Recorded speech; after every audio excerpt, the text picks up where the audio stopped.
يمن شباب وما أدراك ما يمن شباب، في مباراة شعب حضرموت واتحاد حضرموت. الجميع منتظر، الجميع مترقب الديربي، وقناة يمن شباب هي القناة الناقلة للمباراة.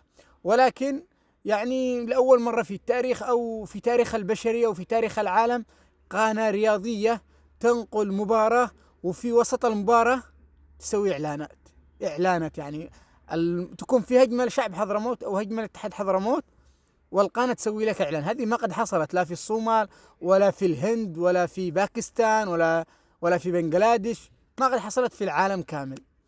مباراة شغالة، في مباراة لايف مباشر، دوري محلي، قناة محلية ناقلة للدوري تسوي إعلان والمباراة شغالة.